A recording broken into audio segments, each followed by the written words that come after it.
नमस्कार। हिंदी साहित्य का 700-800 वर्षों का इतिहास है। ऐसे में लेखकों की लंबी फहरिस्त है। साहित्य की बहुत सी विधाओं का जन्म हो चुका है।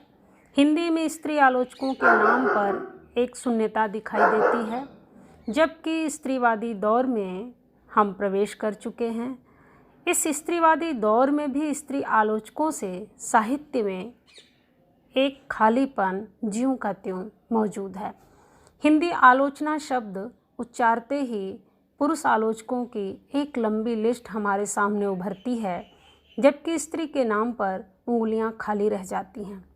गौरतलब है कि भारत में स्त्री विमर्श अब चौथे दशक में प्रवेश कर चुका है।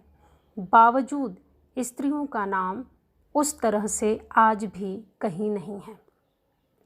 आलोचना में स्त्री को सदैव एक गोपन तौर पर रखा गया या गोपनीय पक्ष की तरह याद किया जाता रहा है, जिसे साहित्य का गोपी भाव कहें तो शायद गलत नहीं होगा।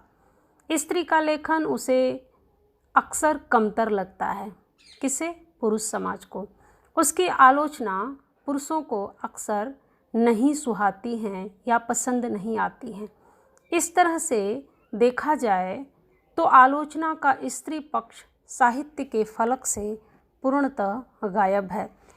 इन छोटे छोटे बिंदुओं से यह बोध होता है कि आज भी स्त्रियों के लिखे को आलोचना की कसौटी पर खरा नहीं माना जाता है। अगर माना भी जाता है तो उनके बारे में उस तरह से चर्चा नहीं की जाती है। जब हम स्त्री आलोचना की बात करते हैं तो आज निर्मला जैन हमारे सामने है। बावजूद उनकी आलोचकीय पक्ष को या आलोचकीय कृत्य पर हम सब उसी तरह से मौन हैं जैसे 7-8 साल पुराने साहित्य के इतिहास में स्त्री के होने पर मौन हैं। आज स्त्री पूर्णतः जागरूक हो चुकी हैं, लिख रही हैं, खूब लिख रही हैं और आलोचना में भी धीरे धीरे उन सब की आमद हो चुकी है।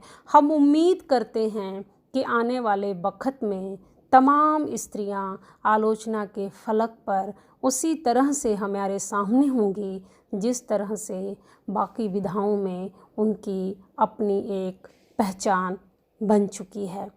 तो आइए आलोचना के स्त्री पक्ष के इस विशिष्ट कार्यक्रम में हम मिलते हैं निर्मला जैन जी से। आप सबका स्वागत और शुक्रिया। नमस्कार।